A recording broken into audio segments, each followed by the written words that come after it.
What's up guys, Brody here, and today we're taking a look at the Mira-S gaming mouse by HK Gaming. Now I heard about this mouse and I saw people in Reddit talking about it, so I had to get my hands on it. And man, I was very impressed. But first, let's get what we get in the box just out of the way. When opening the box, we are presented with the Mira-S, which I think was packed, very nicely. Underneath the plastic, you get a couple of more stuff. We get, a set of extra skates, some side grips, and also some grips for the main triggers, and of course, a user manual. The Mira-S has an ambidextrous shape, no creaking in the body, and no rattling at all when shaking the mouse. A very solid build here. The measurements that I got for the Mira-S were 114 millimeters long, 57 millimeters at the front, 60 millimeters at the rear, 53 millimeters at the grip, and a height of 40 millimeters. Here are some of my measurements from other smaller mice to compare to that I have reviewed in the past. As you can see, the Mira-S is a little bit shorter than the Viper Mini and also the MM710.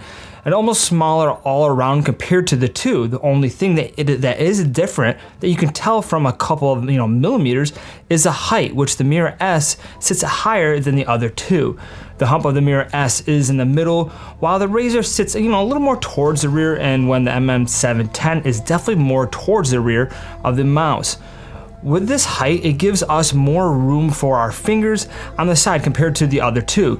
So definitely aim this mouse towards smaller, medium hands that use a fingertip or a claw grip.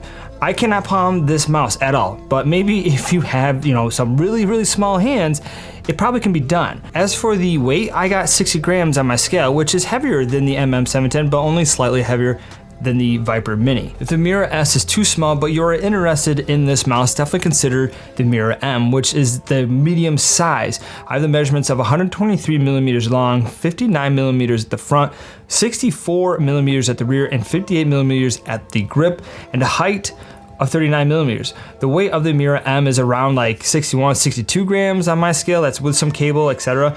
The Mira-M is literally identical to the G-Wo's Hottie Stardust I reviewed, in the past, just recently. The specs of the Mira-M is the same as the smaller version, just the measurements are different, but the Mira-M would be aimed towards gamers that play with a claw grip or a palm. We get a total of 6 buttons with the Mira-S. Triggers 1 and 2, scroll wheel, DPI button, and 2 side buttons. Main buttons use arm-on switches that can go up to 50 million clicks. The triggers do not have any type of deep grooves that force your fingers to go into, but they feel pretty decent when activating. The switches definitely on the lighter side compared to the Razor Mini and the MM710. The clicks feel nice and sharp, pretty satisfying in my opinion. The triggers also do not wobble at all, and there is no pre-travel or post-travel either, which is great. Side buttons use Wano Blue switches that are side mounted with the right angle pins to the board. Side buttons feel really great, no pre-travel and very little post-travel. These have great tactile to them, and also feel really crisp and solid, no mushiness in my opinion. These are a little stiffer than the main triggers when I was testing them out. Scroll wheel is pretty nice with some good texture to it. Scrolling feels great and the steps are tactile, but not very deep compared to the MM710. It'll also on the quieter side, and pushing down on the scroll wheel is on the more stiffer side. DPI button is another tactile switch with no wobbling and no pre or post travel if that matters to you. The DPI button also sits a hair higher than the body, but here is a sound test for you guys, and I am also going to add the Viper Mini and the MM710 for comparison for you guys.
feet underneath the mouse are white PTFE and glides very nicely.